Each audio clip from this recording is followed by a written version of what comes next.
صلی علی شفیعنا صلی علی محمد صلی علی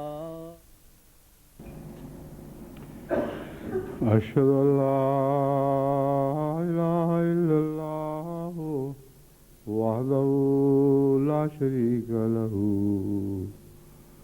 وأشهد أن محمدا عبده ورسوله أما بعد فأعوذ بالله من الشيطان الرجيم بسم الله الرحمن الرحيم الحمد لله رب العالمين الرحمن الرحيم مالك يوم الدين إياك نعبد وإياك نستعين اهدنا الصراط المستقيم صراط الذين أنعمت عليهم غير المغضوب عليهم ولا الضالين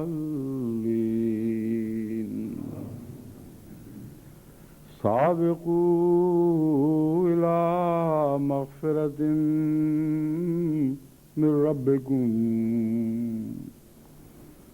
وجنة عرضها كعرض السماء والأرض أعدت للذين آمنوا بالله ورسله ذلك فضل الله يؤتيه من يشاء والله ذو الفضل العظيم.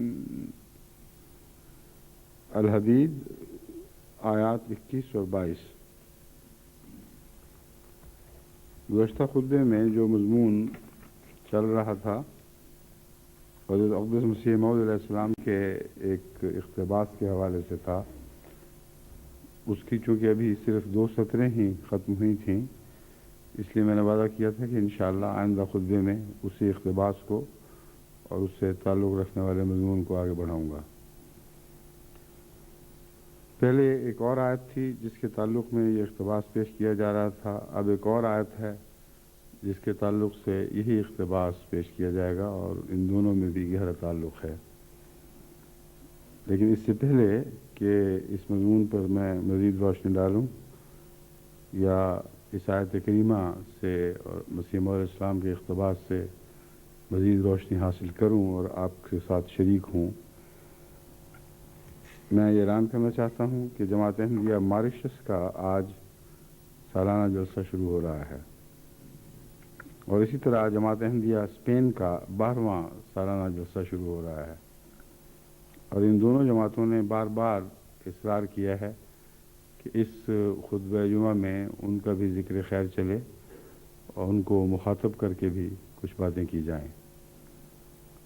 بس مضمون تو وہی رہے گا، اس کے حوالے سے ان کو بطور خاص مخاطب کرنے کے لیے مجھے یاد آیا تو موقع محل کے مطابق وہ ذکر کروں گا.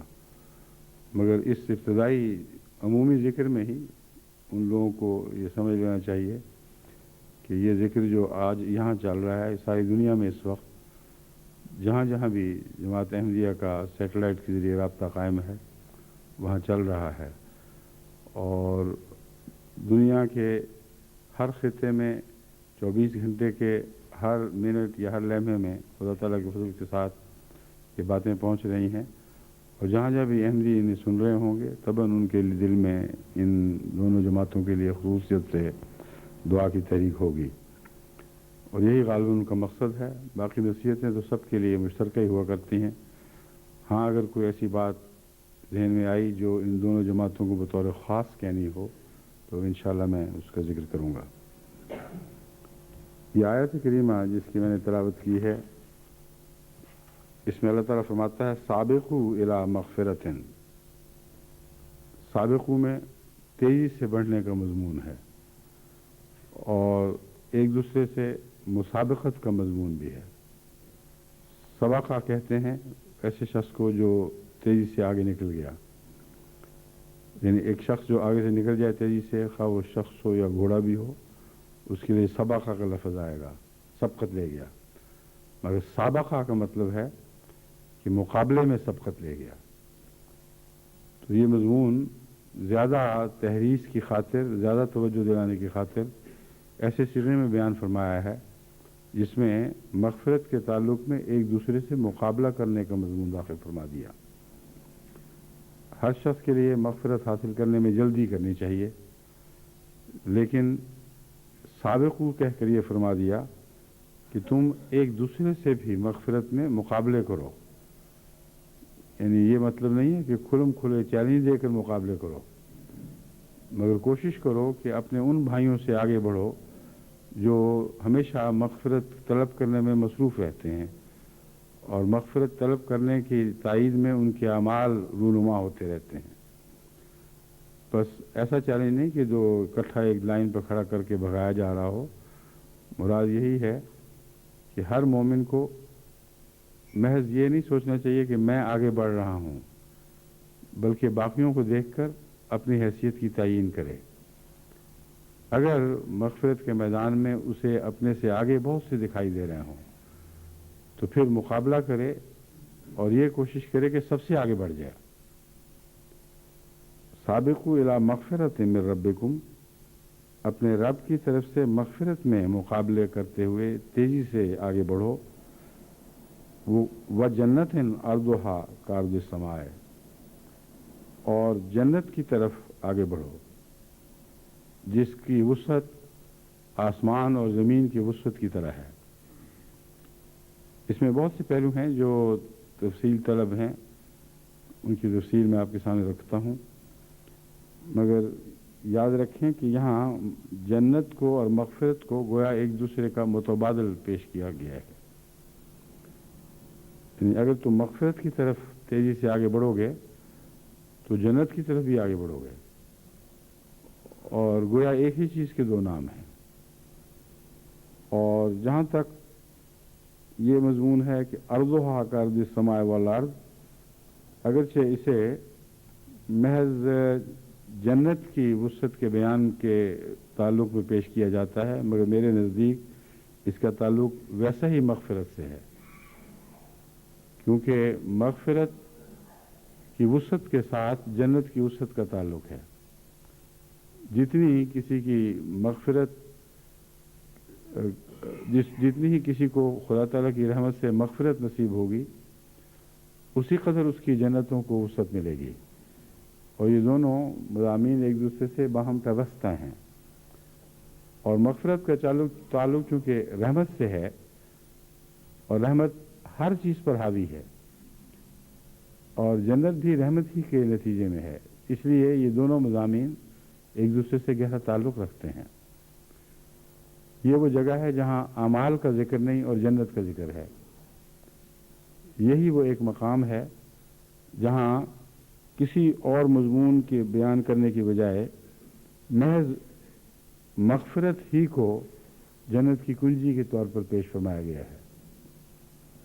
اس لیے اس کو بہت غور سے سمجھنے کی ضرورت ہے، اور اس مضمون کو میں نے یہاں اس لیے اٹھایا ہے کہ حضرت اقدس مسیح موعود علیہ السلام کا جو میں اقتباس آپ کے سامنے رکھ رہا تھا، اس میں خوف کے بہت سے پہلو ہیں، اور جو وہ اقتباس آگے بڑھتا چلا جاتا ہے انسان بہت زیادہ خوفزدہ ہوتا چلا جاتا ہے، کیونکہ جس طرح حضرت مسیح موعود علیہ السلام نے تجزیہ کر کے کھول کے انسانی نفوس کے دھوکے اور وہ گناہ بیان کیے ہیں جن میں وہ ملوث ہوتا ہے، اس کو پڑھتے پڑھتے ہر انسان کی طبیعت خوفزدہ ہو جاتی ہے کہ کہیں نہ کہیں اسے اپنی تصویر دکھائی دیتی ہے۔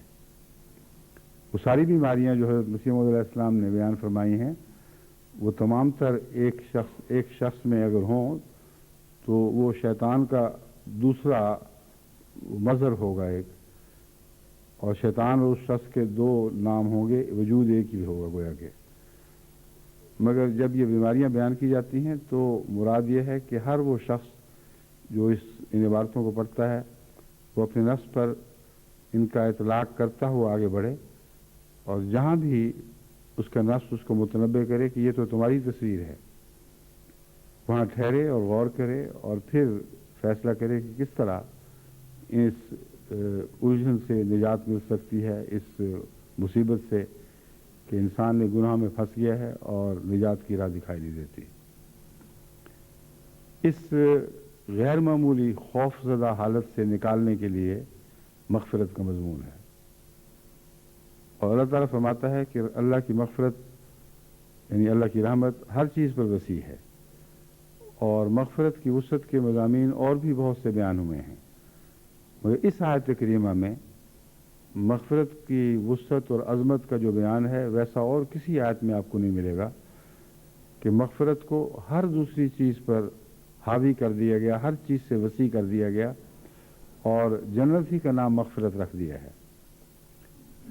اور اس میں بہت سی حکمتیں ہیں۔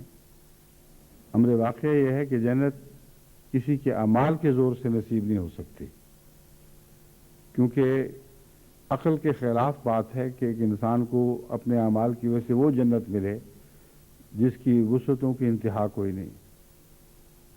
انسانی اعمال اگر کامل طور پر اللہ کی رضا کے تابع بھی ہوں تب بھی انسانی زندگی محدود، اس کے عمل کے دائرے محدود، اور ایک محدود چیز کی جو اپنی مکانیت کے لحاظ سے بھی محدود ہو، زمانی لحاظ سے بھی محدود ہو، لامتناہی جزا اور ایسی وسعت والی جزا جس کا جنت میں نقشہ کھینچا جاتا ہے، یہ عقل کے خلاف بات ہے۔ یعنی اس کا سبب اور نتیجے کے ساتھ تعلق نہیں ہے، سبب بہت ہی محدود ہے اور نتیجہ بہت وسیع اور لامتناہی، اس لیے اس مضمون کا مغفرت سے تعلق ہے، اور مغفرت سے جب تعلق ہوتا ہے تو کمزور آدمی بھی اس میں داخل ہو جاتے ہیں، اور بہت بڑے بڑے پاک باز بھی اس میں داخل ہو جاتے ہیں، اور اس پہلو سے جو وسعت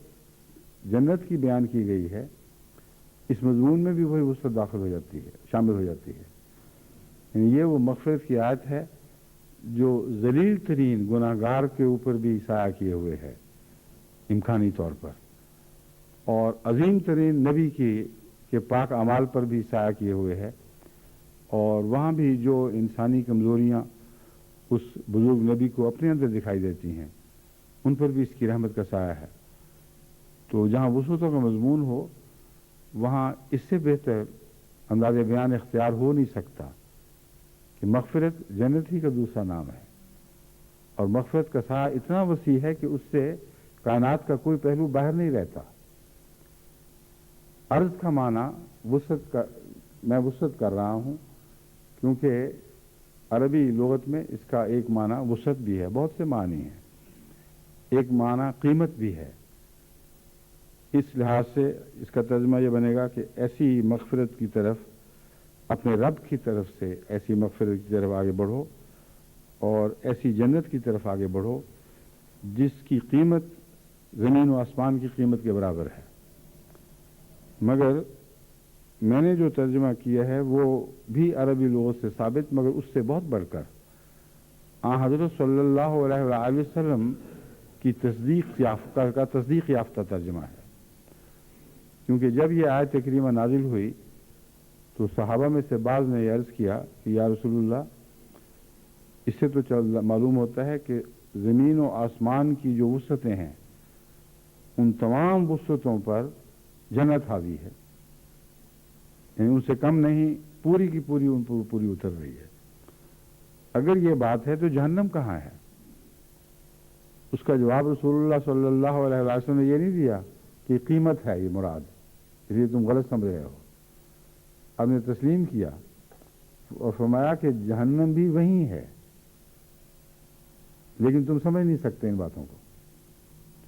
اس انسان کا، اس دور کا انسان ابھی اپنے علم میں اتنا آگے ترقی نہیں کر سکا تھا کہ وہ جہتوں کو سمجھ سکتا ہو، اور ڈائمینشنز جو بڑھ رہی ہیں، انسانی تصور جن پر محیط ہوتا چلا جا رہا ہے، اس کا کوئی ادنا تصور بھی اس وقت موجود نہیں تھا۔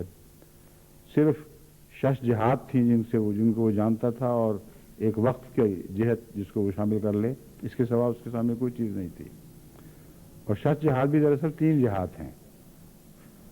اس کو ہم 6 اس لیے کہتے ہیں کہ اس کا ایک کنارہ اگر یوں پھیلی ہوئی جہت ہے تو ایک بائیں طرف پھیلا ہوا سمجھتے ہیں اور ایک دائیں طرف پھیلا ہوا سمجھتے ہیں، حالانکہ جو حساب دان ہیں وہ اس کو ایک جہت کہتے ہیں، کیونکہ کسی ایک انسان کے حوالے سے تو ہے نہیں کہ وہاں کھڑا ہو تو اس کے بائیں طرف اس کے دائیں طرف، یہ جہت ہے لامتناہی پھیلی ہوئی ہے۔ تو جس کو ہم 6 جہات اردو میں کہتے ہیں، انگریزی میں اس کو 3 ڈائمینشنز کہتے ہیں، اور اگر وقت کو داخل کر لیں تو 4 ڈائمینشنز۔ تو 4 ڈائمینشنز میں گھرا ہوا انسان یہ تصور کر ہی نہیں سکتا تھا اس زمانے میں کہ کوئی ایسی چیز بھی ہے جہت کے اعتبار سے جو اپنی ضد کے ساتھ ایک جگہ اکٹھی ہو جائے۔ اب 3 چیزوں کو اکٹھا فرمایا گیا، ایک زمین و آسمان، اور اس میں ہمیں جنت تو دکھائی دے ہی نہیں رہی کہیں۔ اس لیے پہلا سوال تو یہ اٹھنا چاہیے تھا کہ یا رسول اللہ، وہ ہے کہاں جنت، کہاں چلی گئی؟ ہم تو زمین آسمان کو صبح بھی دیکھتے ہیں، شام کو بھی، رات دوپہر، ہمیں تو یہاں زمین آسمان خالی خالی نظر آتے ہیں، کوئی جنت ہی نہیں دکھائی دے رہی۔ تو اس سوال کا جواب جو انہوں نے کیا اسی آیت کریمہ میں موجود تھا۔ جب یہ کہا گیا ہے کہ زمین و آسمان کی وسعت کے برابر ہے، تو ظاہر بات ہے کہ یہ اور طرح کی چیز ہے کوئی، جس کو مادی وجود جس سے متصادم نہیں ہوتے، گویا ڈائمینشنز اور ہیں۔ ایک ہی وقت میں، ایک ہی مقام، ایک ہی وقت کی قدر کو اکٹھا کر دیں تب بھی وہ ایک دوسرے کو دکھائی نہیں دیں گی، ایک دوسرے سے کوئی تعلق ہی قائم نہیں ہوگا۔ میں نے اس کی مثالیں بارہا دی ہیں کہ یہاں جو ریڈیشن ہے فضا میں، یہ اس کی جہتیں مختلف نہیں ہیں، یہ 3 ڈائمینشنز یا 4 ڈائمینشنز کے اندر ہے۔ اس کے باوجود محض اس کی لطافت کے فرق کی وجہ سے ہمیں محسوس نہیں ہوتی۔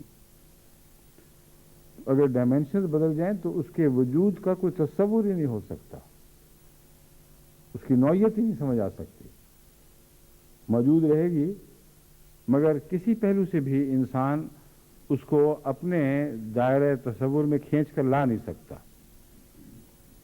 یہ ڈائمینشن کا فرق ہے۔ لطافت کا فرق اور ہے۔ لطافت کے نتیجے میں ٹیلی ویژن کی لہریں آپ یہاں نہیں نہ دیکھ رہے ہیں نہ سن رہے ہیں، مگر گھر جا کے ٹیلی ویژن آن کریں گے تو آپ ان کو پکڑ لیں گے۔ مگر کوئی ٹیلی ویژن ایسی نہیں ہے، نہ ہو سکتی ہے، جو دوسری جہت کی اس چیز کو کھینچ لائے جو ہمارے ساتھ ہے مگر ہمیں معلوم نہیں، ہمیں دکھائی بھی نہیں دے رہی، ہمیں تصور ہی نہیں اس کا کوئی۔ تو یہ فرق ہیں جو قرآن کریم کی آیات بتاتی ہیں، اور ایسا عظیم علم ہے کہ رسول اللہ صلی اللہ علیہ وسلم کے زمانے میں آئندہ زمانوں کی باتیں ہو رہی ہیں جس کا کوئی وہم و گمان بھی انسان نہیں کر سکتا تھا۔ کسی انسان کا کلام ہو ہی نہیں سکتا، یہ ناممکن ہے۔ بس اسی آیت کریمہ نے یہ مضمون پیش کیا ہے کہ 3 چیزیں ایک دوسرے سے مل گئی ہیں، جہنم بھی یہی ہے، جنت بھی یہی ہے، اور یہ دنیا جس میں ہم بس رہے ہیں، یہ زمین و آسمان، یہ بھی یہی ہیں، اور ان کی وسعتیں ایک دوسرے سے ملتی جلتی ہیں۔ وہ کیسے ملتی جلتی ہیں؟ کہا کہ لفظ نے ہمیں دعوت دی ہے کہ غور کریں، معلوم کریں کہ وسعتیں کیا ہیں، اور جو فرق ہے جہنم اور جنت کے درمیان وہ مغفرت کا فرق ہے۔ صرف اعمال صالحہ کا سوال نہیں، کیونکہ اعمال صالحہ اگر اپنے انتہا کو بھی پہنچ جائیں تو جیسا کہ میں نے ثابت کیا ہے ان کی منصفانہ جزا یہ نہیں ہو سکتی۔ جتنے اعمال اس کو 10 گنا کر دیں، 100 گنا، 1000، لاکھ گنا کر دیں، محدود اعمال کی لامتناہی جزا تو عقل میں آ ہی نہیں سکتی۔ اس لیے اس کا مغفرت سے تعلق ہے اور بہت ہی اہم مضمون ہے۔ چھوٹے سے چھوٹے انسان کو بھی ایک حیرت انگیز طور پر خوشخبریوں لامتناہی انعامات کی دعوت دے دی گئی اور عظیم سے عظیم انسان کو بھی انکسار سکھا دیا گیا. یہ جو عظمتیں اور وسعتیں ہیں یہ تمہیں اللہ کے فضل سے ملیں گی, اس کے بغیر ممکن نہیں. چنانچہ اس کے مان بعد یہی فرمایا ذالک فضل اللہ یؤتیہ من یشاء واللہ ذو الفضل العظیم. یہ باتیں فضل کی ہیں. فضل جیسے جھونگا دیا جاتا ہے, جھونگے کا نام ہے, مگر بندوں کے جھونگے اور اللہ کے جھونگے میں دیکھو کتنا فرق پڑ گیا. بندہ ایک چیز خریدتا ہے, اس کی قیمت ادا کرتا ہے اور اس کے ساتھ معمولی سا کچھ اور حاصل کر لیتا ہے جھونگے کے طور پر, اور جو رقم دیتا ہے وہ اس چیز کے برابر ضرور ہوتی ہے جس جو خریدی جا رہی ہے. مگر خدا کے سودے دیکھو بندوں سے کیسے عجیب ہیں. وہ رقم بھی نہیں دیتا جس سے اس کے عمل کے برابر جزائی مل سکے. اکثر اعمال کھوکھلے, ننگے, دھوکے, انسان ساری زندگی غفلت کی حالت میں بسر کر دیتا ہے, سمجھتا ہے کہ میں بڑے نیک اعمال کر رہا ہوں, ہاتھ پلے کچھ بھی نہیں ہوتا. اور اللہ اس گھٹیا سی چیز کو جس میں کچھ نیکی کا عنصر بھی آ جائے اس کو قبول فرما لیتا ہے. اور پھر جھونگا وہ جو لامتناہی ہے, قیمت وہ جو وصول ہی نہیں ہوئی اور اس کے برابر نہیں دے رہا بلکہ ایسا دے رہا ہے کہ کبھی ختم نہیں ہو سکتا وہ مضمون. یہ وہ ہے بات جس کو خدا تعالیٰ نے اس موقع پر یوں کھول دیا ذالک فضل اللہ یؤتیہ من یشاء. یہ نہ سمجھنا کہ تم اپنے اعمال کے نتیجے میں کچھ بھی حاصل کر سکو گے. مغفرت ہے جس کے نتیجے میں اعمال نظر انداز ہو جائیں گے. مغفرت کی چادر یہ نہیں دیکھا کرتی کہ اعمال کیسے ہیں. جب وہ ڈھانپ لے گی تو ہر کمزوری کو ڈھانپ لے گی, اور وہ چادر اتنی وسیع ہے کہ زمین و آسمان کی وسعتوں پر محیط ہے. اور اب ان وسعتوں کا حال بھی عجیب ہے. ان پر آپ غور کریں تو وہ وسعتیں لامتناہی نہیں بلکہ ہمیشہ آگے بڑھتے چلے جانے والی ہیں. لامتناہی ان معنوں میں ہے یعنی کہ ہمیشہ آگے بڑھتی چلی جانے والی ہیں. اب زمین و آسمان اور کائنات کا تصور جس لمحے بھی آپ باندھیں گے کہ یہ اتنا فاصلہ ہوگا, اسی لمحے آپ غلط ثابت ہو جائیں گے, کیونکہ وہ فاصلے اور بڑھ چکے ہوں گے اور اس تیزی سے بڑھ رہے ہیں کہ انسانی تصور اس کا ادنا سا حصہ بھی پا نہیں سکتا. کیونکہ ایک سیکنڈ میں اگر آپ لاکھواں حصہ کی رفتار کے ساتھ بھی سوچ رہے ہوں, ایک سیکنڈ کے لاکھویں حصے کے لحاظ سے بھی, تو زمین و آسمان کی وسعتیں اس سے زیادہ تیز رفتاری کے ساتھ آگے بڑھ رہی ہیں, اور انسان کو ایک سیکنڈ کے لاکھویں حصے میں سوچنے کی طاقت ہی نہیں ہوتی. بہت معمولی سی طاقت ہے, اتنی معمولی سی ہے کہ اگر فلم کو 18 فریم فی سیکنڈ کے لحاظ سے آگے بڑھایا جائے تو انسانی دماغ یہ معلوم ہی نہیں کر سکتا کہ کھڑی چیزیں چلتی جا رہی ہے. یہ تو اس کی وسعت کا حال ہے. اور وعدے وہ دیے جا رہے ہیں جو لامتناہی, کبھی ختم نہ ہونے والے اور آگے بڑھتے چلے جانے والے. تو یہ خدا کے مغفرت کے سودے ہیں جن کی طرف اللہ تعالیٰ بلا رہا ہے. اس کے لیے سابقو کا لفظ فرمایا کہ جلدی کرو, ایسی حالت میں نہ مر جانا کہ تمہیں مغفرت نصیب نہ ہوئی ہو. کیونکہ اگر مغفرت کے نصیب ہونے سے پہلے مر گئے تو کچھ بھی ہاتھ میں نہیں رہے گا. بس بہت ہی اہم مضمون ہے, اور اس میں جہاں ایک طرف اللہ تعالیٰ کے فضلوں کے نتیجے میں انسان کے دلوں کو ٹھہرایا گیا ہے, جو ورنہ وہ ہاتھ سے نکل جاتے گناہوں کو تصور سے, ان کو سنبھالا گیا ہے, وہاں خوف بھی دلایا گیا ہے. یہ سنبھلنے کے دن خدا ہی بہتر جانتا ہے کہ کتنے ہیں. جہاں مغفرت کا تصور تمہیں سنبھالے رکھے گا, جب آنکھیں بند ہوئیں تو مغفرت کا مضمون ہاتھ سے نکل جائے گا. اس سے پہلے حاصل کر لو, اور اس معاملے میں ایک دوسرے سے بڑھ کر تیز رفتاری کے ساتھ مغفرت کی طرف آگے بڑھنے کی کوشش کرو. بس جہاں مغفرت کا مضمون ہے وہاں گناہوں کی کوئی جرت نہیں دلائی جا رہی بلکہ نیکیوں کو جرت دلائی جا رہی ہے. یہ بھی عجیب اس کلام الہی کا کمال ہے کہ جب اتنی بڑی مغفرت کا مضمون ہو تو انسان گناہ گار انسان تو یہی سمجھے گا کہ اب میں یہیں بیٹھ رہا ہوں. تو مغفرت لامتناہی ہے تو میرے گناہوں کی کیا بات ہے, میں تو بخشا ہی جاؤں گا.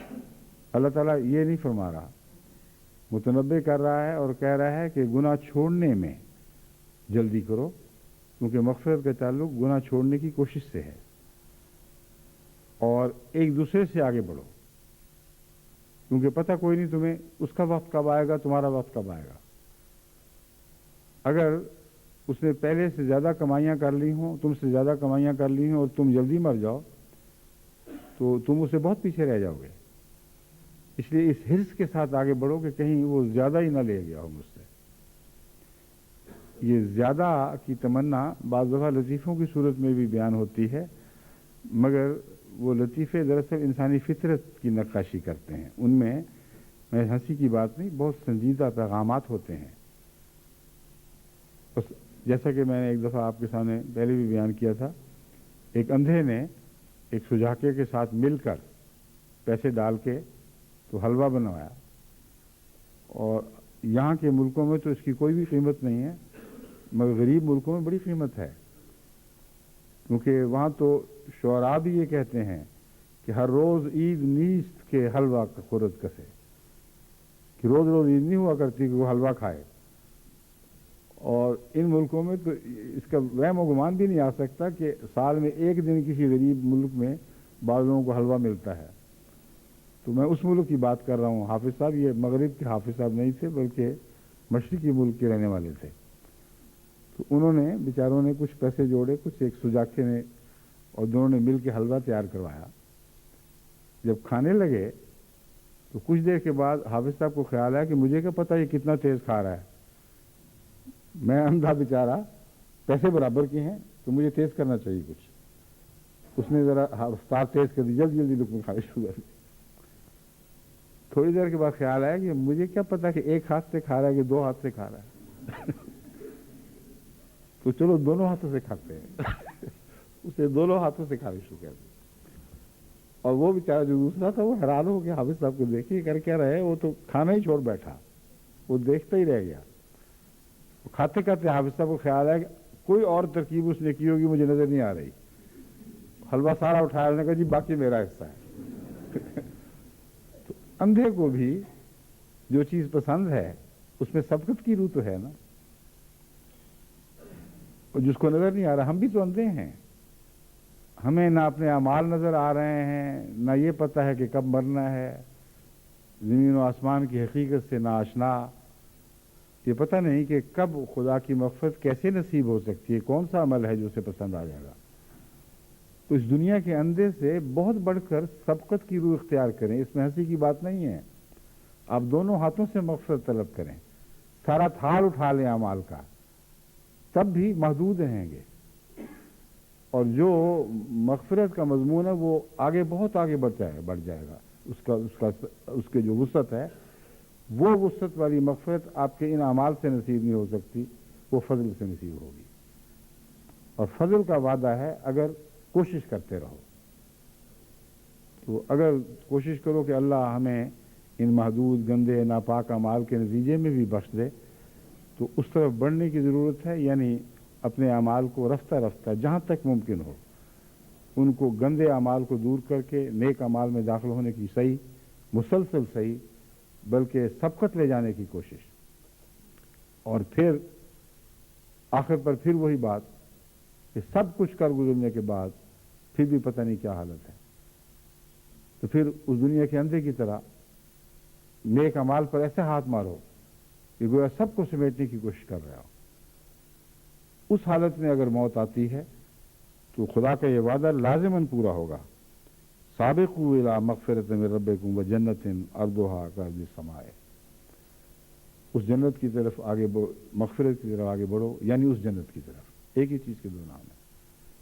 ان کا عرض, ان کا پھیلاؤ, ان کی وسعتیں زمین اور آسمان کی وسعتوں کی طرح ہیں, لا متناہی ہیں. کبھی ختم نہیں ہوں گی. جلدی کر لو کہ تمہاری زندگی محدود ہے، یہ جنتیں محدود نہیں ہیں. اور لامتناہی جنتوں کی طرف بلانے کا عمل فضل اللہ کے بغیر ممکن نہیں. اس لیے ہمیشہ اللہ تعالیٰ سے اپنے لیے فضل طلب کرتے رہو. اور واللہ ذو الفضل العظیم میں ان وسعتوں سے بھی زیادہ مضمون بیان ہو گیا ہے جو پہلے پیش کی گئی ہیں. کیونکہ لفظ عظیم ایک معنی میں اعظم سے بھی زیادہ وسیع لفظ ہے. اسی لیے اللہ کا نام اعظم نہیں رکھا. خدا تعالیٰ نے خود اپنے نام کو اعظم کے طور پر پیش نہیں فرمایا، کیونکہ اعظم میں پھر بھی مقابلہ ہے، کوئی چھوٹی چیزیں بھی ہیں. مگر عظیم میں اصل میں یہ معنی ہے کہ اس کے سوا عظمت ہے ہی کسی کو نہیں. اعظم اگر کہا جائے تو مراد ہے دوسرے بھی عظیم لوگ ہیں، وہ نسبتاً کم عظمت والے ہیں، خدا نسبتاً زیادہ عظمت والا ہے. مگر عظیم میں ایک ایسی حیرت انگیز شان ہے کہ وہ کامل طور پر عظمت کے مضمون کو سمیٹ لیتی ہے. اس میں مقابلے کی ضرورت ہی کوئی نہیں. یہی عظیم ہے اور کوئی عظیم ہے ہی نہیں. ہر عظمت اس کی ہے، اس کے سوا کسی اور کی عظمت نہیں.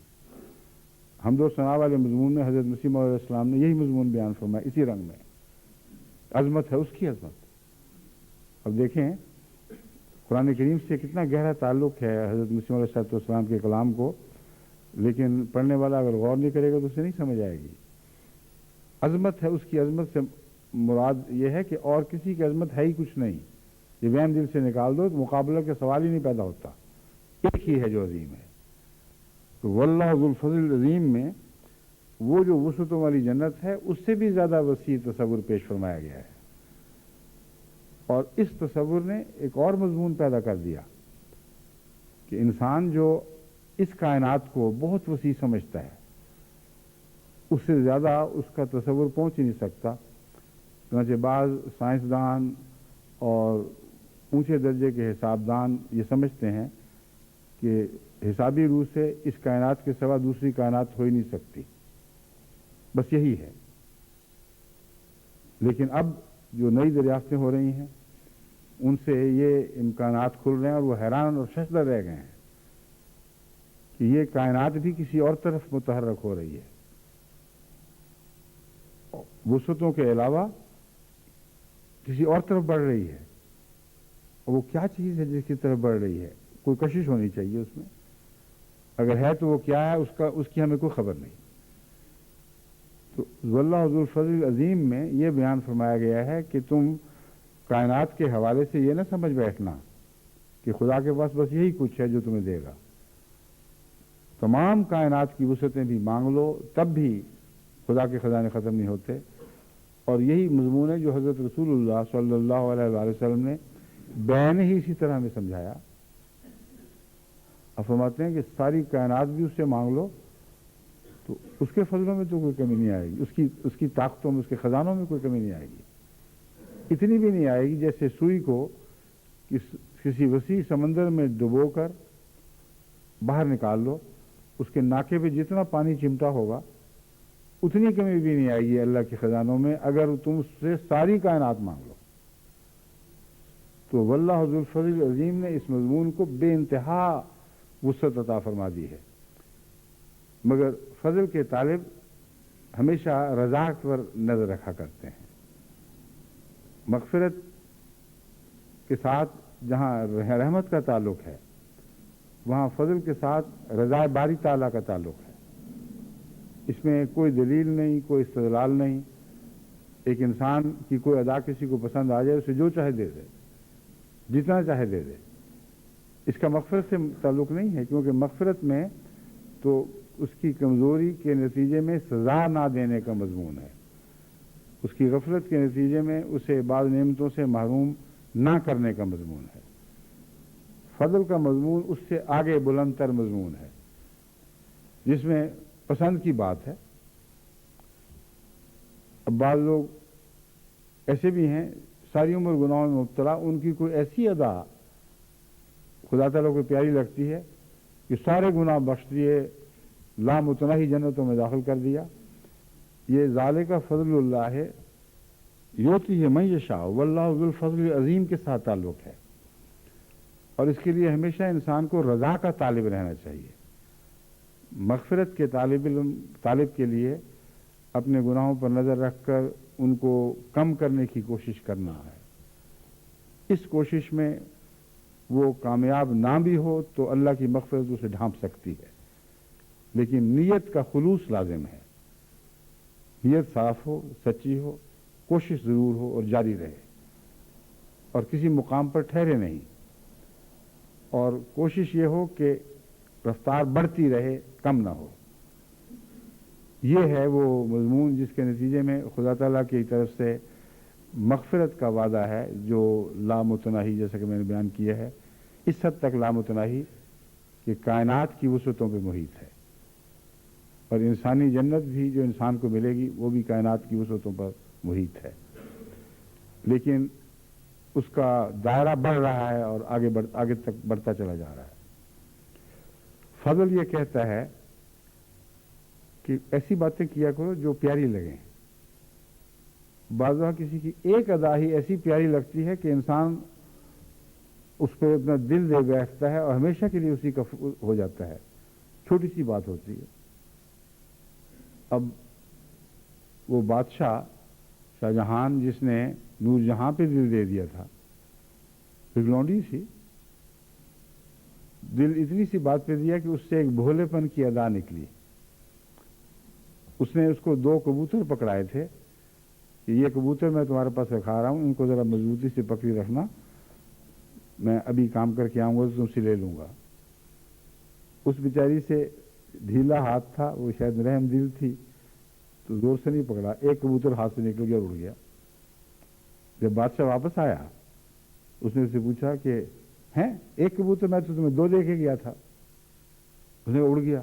میں کیسے اڑ گیا؟ اس نے دوسرا ہاتھ چھوڑ دیا، ایسے اڑ گیا. کیسے کا مضمون یہ سمجھی کہ مجھے طریقہ پوچھ رہے ہیں کیسے اڑا. اس ادا پہ وہ بجائے اس کے ناراض ہوتا فریفتہ ہو گیا، اور اس سے وہ شادی ہوئی جس کے نتیجے میں ہندوستان کی تاریخ میں عظمتوں کے رنگ بھرے گئے. بہت عظیم شادی تھی یہ مغل بادشاہوں کی تاریخ میں، اور بات یہ ایک بھولی سی ادا تھی جو بظاہر نقصان کی تھی.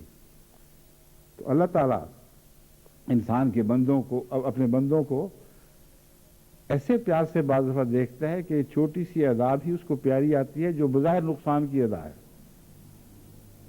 اس مضمون کو حضرت صلی اللہ علیہ وسلم یوں بیان فرماتے ہیں کہ اللہ تعالیٰ بڑے لطف سے اس بندے کو دیکھ رہا ہے، بہت ہی پیار کرتا ہے. پیار سے اس کو یہ بات پسند آئی کہ ایک مغفرت ایک دعا کرنے والے نے اس جوش میں کہ میں اپنا انکسار ظاہر کروں، خدا کو یہ کہنے کی بجائے کہ اے میرے رب تو میرا رب میں تیرا بندہ، یہ کہہ دیا کہ اے میرے رب میں تیرا رب اور تو میرا بندہ. اب کتنا کفر کا کلمہ ہے، مولوی ہوتا تو وہیں ختم کر دیتا، لیکن اللہ ہے، ذالک فضل اللہ ہے، یؤتی من واللہ ذو الفضل العظیم.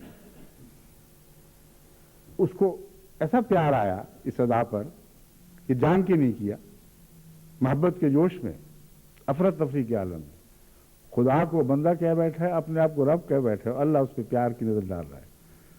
تو اس کے ہاں ہر ادا مطلوب ہو سکتی ہے، اس میں کوئی گہرا حسن ہونا چاہیے جو اس کے فطرت کے خلوص کا مظہر ہو، اس کی اداؤں کی سچائی ہو. تو اس کی تلاش کرو، اور اس کی تلاش میں اپنے آپ کو ایک ہی ذریعہ اس کی تلاش کر کے اپنے آپ کو سچا کر لو. کیونکہ جہاں بھی خدا کی اس ایسی اداؤں پر پیار کی نظر کا مضمون ملتا ہے، وہاں میں نے غور کر کے دیکھا کہ ہر جگہ سچائی کے نتیجے میں یہ بات پیدا ہوتی ہے. اگر نور جہاں نے بناوٹ سے وہ بات کی ہوتی تو اس زمانے کے بادشاہوں کے نزدیک تو وہ گردن زدنی تھی. اگر بناوٹ کے کوئی بھی آثار دیکھتا وہ ذہین بادشاہ تو اس نے ہو سکتا تھا اسے دیوار میں چنوا دیتا، لیکن صرف سچائی تھی، اور سچائی کے نتیجے میں غلطی بھی پیاری لگتی ہے. یہ وہ مضمون ہے جس کا فضل اللہ سے تعلق ہے. اس کو سمجھیں اور مغفرت کی کوشش کا جہاد تو کرنا ہی کرنا ہے، کیونکہ اگر نہیں کریں گے اور محض فضل کے لیے بیٹھے رہیں گے تو یہ سچائی کے خلاف ہوگا. اور فضل سچائی کے نتیجے میں اترتا ہے. سب سے زیادہ فضل سچوں کو ملتا ہے. تمام انبیاء کو نبوت کا فیض فضل کے نتیجے میں ملا ہے، اور فضل کے بغیر نبوت مل ہی نہیں سکتی، کیونکہ فضل میں اس کی کوششوں، محنتوں، اس کی انتہا سے زیادہ دینے کا مضمون ہے. جیسا کہ میں نے بیان کیا تھا، ایسا جھونگا جو اصل سے بے انتہا آگے بڑھ جائے، اس کی کوئی بھی نسبت باقی نہ رہے. حضرت صلی اللہ علیہ وآلہ وسلم کی بعثت کا ذکر سورہ جمعہ میں ملتا ہے، پھر آپ کی بعثت ثانیہ کا ذکر ملتا ہے، اور آخر پر تان اس بات پر ٹوٹی ہے، ذالک فضل اللہ یؤتیہ من یشاء واللہ ذو الفضل العظیم. یہ عظیم نعمتیں جو تمہیں بتائی جا رہی ہیں، پہلے ایک بار، پھر اس کا اجراء نعمت کا ایک ایسے زمانے میں جو بہت دور کا زمانہ ہے، وہاں جا کر حضرت محمد رسول اللہ علیہ وسلم کا فیض پھر نازل ہو جائے. ذالک فضل اللہ یؤتیہ من یشاء. اللہ ہے جو فضل نازل فرماتا ہے، مجھ جس کو چاہتا ہے دیتا ہے. پر کیا بغیر وجہ کے دیتا ہے؟ خدا کے ہاں ایک گہری اندرونی منطق ہے، ایک ایسا انصاف کا مضمون ہے جو فضل کے ساتھ ساتھ جاری ہے، اور بہت لطیف ہونے کی وجہ سے بعض دفعہ دکھائی نہیں دیتا، مگر گہرے میزان پر ہر چیز مبنی ہے. اللہ تعالیٰ کو ادائیں وہی پسند آتی ہیں جن کا سچائی سے تعلق ہے اور خلوص سے تعلق ہے، اور اس کے بغیر کوئی ادا اس کے نزدیک قابل قبول نہیں ہے. جب ایسی بات کوئی دیکھ لے، پھر خدا اس کو دل دے دیتا ہے اپنا، اور فضل کا مضمون کا تعلق دل دینے سے ہے اصل میں. جس طرح ایک عظیم مغل بادشاہ نے ایک اپنی لونڈی کو دل دے دیا، وہ دل دے بیٹھا تو اپنی ساری سلطنت دے دی، سب سے عظیم مقام دے دیا. اور کبوتر اڑانے سے اس سلطنت کا کیا تعلق ہے؟ یہ مضمون دل دینے کے مضمون کے سوا سمجھ آ ہی نہیں سکتا. تو وہ دل دے بیٹھا. تو اللہ بھی گویا اپنے بندوں کو ان کی بعض حقیر سی پیاری سی ادا پہ، جو حقیر تو ہے مگر پیاری ہے، دل دے بیٹھتا ہے. جب دل دے بیٹھتا ہے تو سارا اس کا فضل، اس کی ساری عظمتیں اس کو عطا ہونے لگتی ہیں. اس مضمون کو بھی حضرت مسیح علیہ السلام نے بہت ہی عارفانہ رنگ میں بیان فرمایا ہے، لیکن ابھی تو اس کی باری نہیں آئی. جو پہلا اقتباس میں پڑھ رہا تھا، تو یہ تمہید میں نے اس لیے باندھی تھی کہ آپ کو بتاؤں کہ آپ ڈریں گے بہت اس اقتباس سے، بعض کی تو جان نکل جائے گی ڈر کے مارے. یہ اگر ہے بخشش کے تقاضے اور دنیا میں نئی زندگی پانے کے تقاضے، تو ہم تو گئے. ان کو میں بتاتا ہوں کوئی بھی نہیں جائے گا اگر وہ ان باتوں پر نظر رکھے جو اس آیت میں بیان ہوئی ہیں. مغفرت کی طرف آگے ضرور بڑھو، جتنی طاقت ہے اتنا بڑھو، اور پھر یقین رکھو کہ مغفرت نصیب ہو جائے تو تمام کائنات کی نعمتیں نصیب ہو گئیں، اور وہ نعمتیں نصیب ہوں گی جو بڑھتی چلی جائیں گی. اور پھر فضل کا مضمون اس پر مستزاد ہے جو میں بیان کر چکا ہوں. حضرت مسیح موعود علیہ السلام فرماتے ہیں، یہ میں شاید پڑھ چکا تھا یا نہیں، کہ ہر ایک امیر خدا کے حقوق اور انسان کے حقوق سے ایسا ہی پوچھا جائے گا جیسا کہ ایک فقیر. یہ پڑھ لیا تھا پچھلے دفعہ؟ نہیں پڑھا. بعض کہتے ہیں پڑھ لیا، بعد میں پھر بھی پڑھ دیتا ہوں، کوئی حل نہیں پڑھا. امیر بھی اسی طرح پوچھا جائے گا جیسے ایک فقیر. اب کیا اس میں ناانصافی ہے؟ امیر کو تو اور طرح پوچھنا چاہیے، فقیر کو اور، فقیر بیچارہ تو غریب ہے.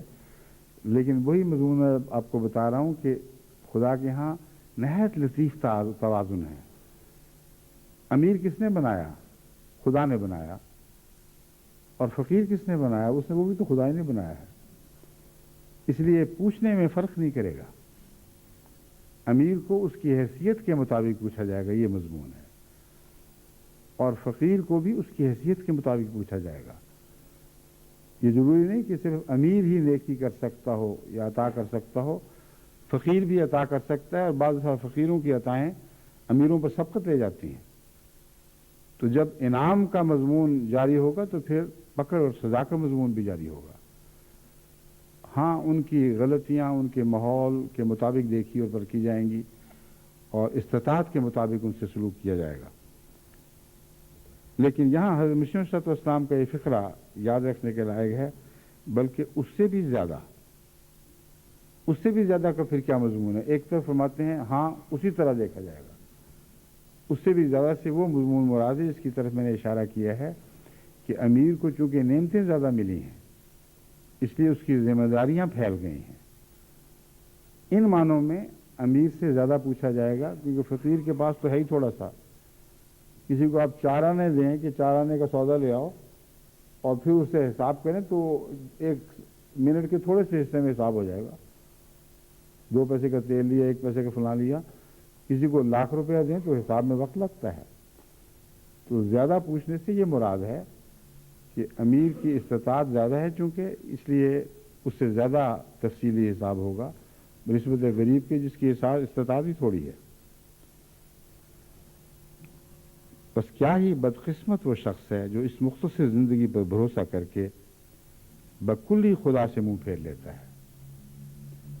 بس کیا ہی بدقسمت وہ شخص ہے جو اس عارضی دنیا پر معمولی سی زندگی پر بھروسہ کر کے بکلی خدا سے منہ پھیر لیتا ہے.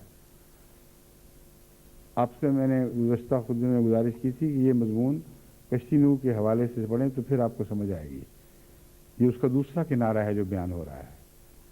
کشتی نوح کے مضمون میں یہ تھا کہ ادنا سی بھی غفلت کرے گا تو مارا جائے گا.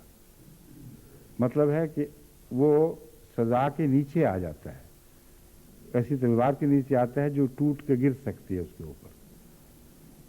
یہاں چونکہ مغفرت کے مضمون کے ساتھ تعلق ہے اس لیے فرمایا ہے کہ جتنا بھی تم آگے بڑھو بے اتنائیوں میں، اگر کل تعلق نہ توڑ بیٹھو تو امکان ہے کہ تم بچ جاؤ.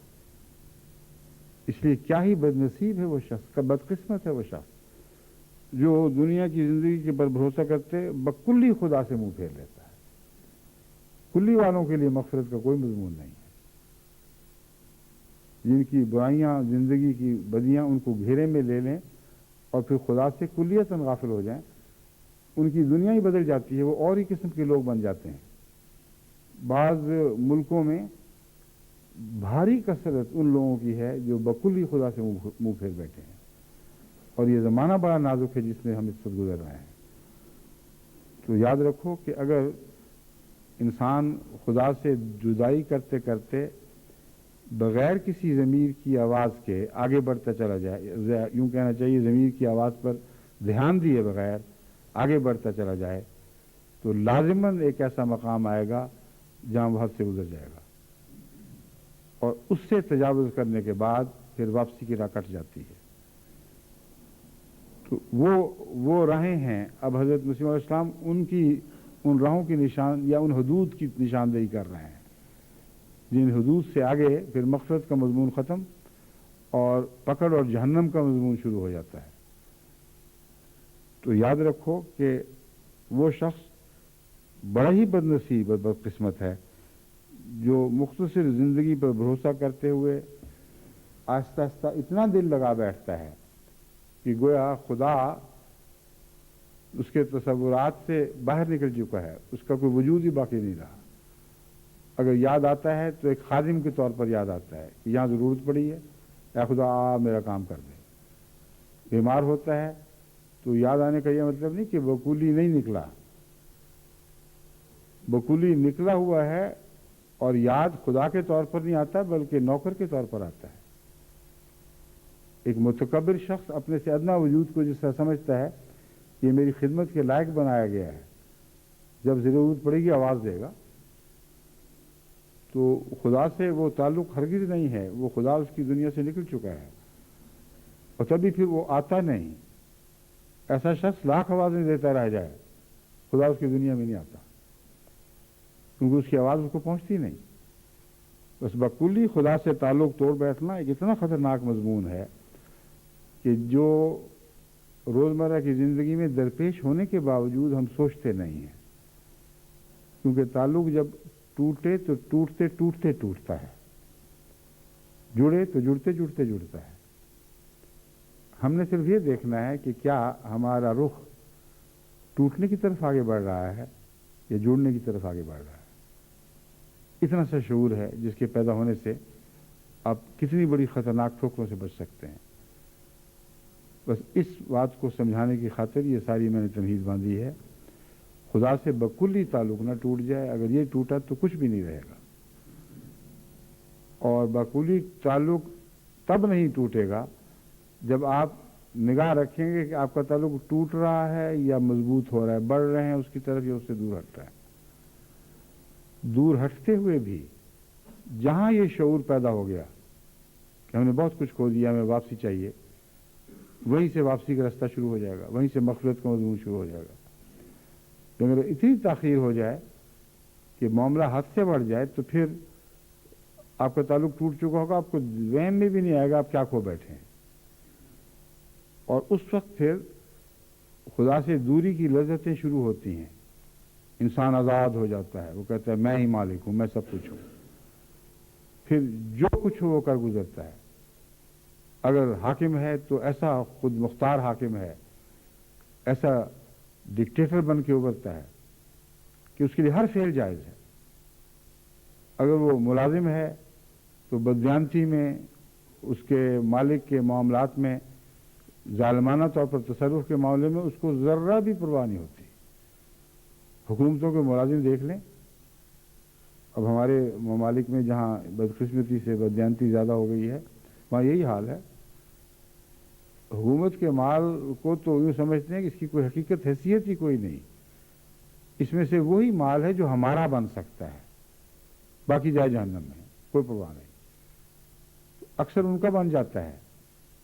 اور ایسی حکومتوں کے خزانے جب خالی ہوتے ہیں تو اس میں اوپر سے لے کے نیچے تک سب شریک ہوتے ہیں, سب مجرم ہیں. وہ جو حکومت کر رہے ہیں وہ بھی مجرم ہیں, جو حکومت کی تمنا لیے باہر بیٹھے ہیں وہ بھی مجرم ہیں. کیونکہ ہر ایک کی تمنا میں حکومت کو منفعت میں تبدیل کرنے کی نیت شامل ہوتی ہے. ایسے لوگوں کا پھر کچھ بھی نہیں بنا کرتا. اس وقت یہ سوال نہیں ہوا کرتا کہ یہ آئے تو یہ جائے تو فلاں آئے. اس وقت تو یہ حالت ہو جاتی ہے کہ یہ جائے گا بھی تو کیا آئے گا, یہ جائے یا وہ آئے, یا وہ جائے اور یہ آئے, ایک ہی بات کے دو نام ہیں, کچھ بھی فرق نہیں پڑتا. بس اس مضمون کو اس عربی شعر پر میں آپ کو ختم کرتا ہوں جو پہلے بھی سنا چکا ہوں, لیکن امرؤ القیس کا یہ شعر بہت ہی گہری حکمتوں پر مبنی ہے اور لطف دینے والا ہے. اس شعر کے حوالے سے آپ کو یہ مضمون یاد رہے گا. وہ کہتے ہیں الا ایھا اللیل الطویل الانجلی بصبح فما الاصباح منک بامثلی. اے طویل رات, ظلم کی, اندھیروں کی, تکلیفوں کی, الانجلی روشن ہو جا, دن میں تبدیل ہو جا. لیکن ٹھہر, الا ایھا اللیل الطویل الانجلی بصبح, صبح میں بدل جا, فما الاصباح منک بامثلی.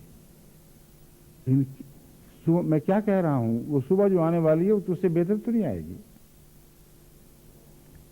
جو صبح آنے والی ہے وہ تاریک تر صبح ہے ہماری. بس وہ بد نصیب قومیں جن کا ہر انقلاب بدتر اندھیروں میں تبدیل ہو جایا کرتا ہے, ان قوموں کو روشنی دینے کے لیے خدا نے ہمیں مقرر فرمایا ہے. ان کی کامل یا مایوسیوں کو مغفرت کی امیدوں میں تبدیل کرنے کے لیے خدا نے ہمیں مقرر فرمایا ہے. بس ہم نے صرف اپنا بوجھ نہیں اٹھانا, ان بدنصیبوں کا بھی بوجھ اٹھانا ہے جن کی تعداد, جن کی طاقت ہم سے بہت زیادہ ہے اور جن کے نزدیک ہماری کوئی بھی حیثیت نہیں.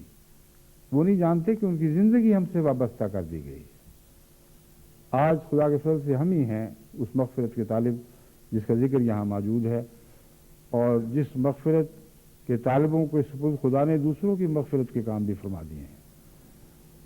بس ایسے ملکوں کے لیے, ایسی قوموں کے لیے, خواہ وہ مغربی ہوں یا مشرقی, دعائیں بھی کریں اور کوششیں بھی کریں کہ ان کو اپنے گناہوں کا احساس ہو جائے, یہ معلوم ہو کہ ہے تکلیف دہ بات, ہم جس راہ پہ چلیں وہ اچھی راہ نہیں ہے.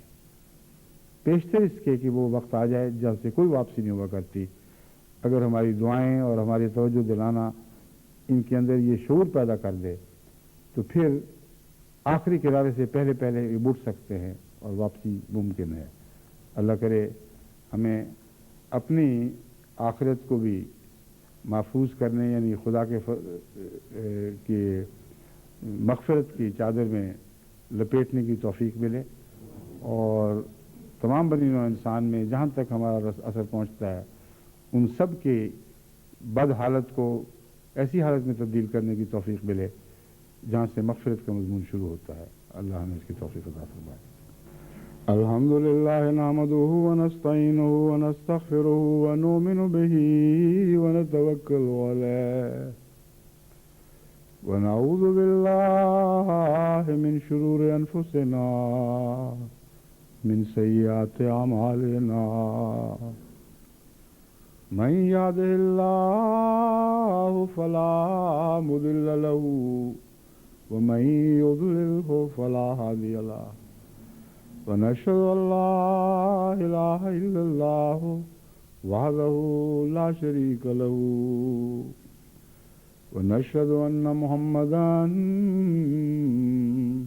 عبده ورسوله عباد الله رحمكم الله إن الله يأمر بالعدل والإحسان وإيتاء ذي القربى وينهى عن الفحشاء والمنكر والبغي يعظكم لعلكم تذكرون اذكروا الله يذكركم وادعوه يستجب لكم ولذكر الله أكبر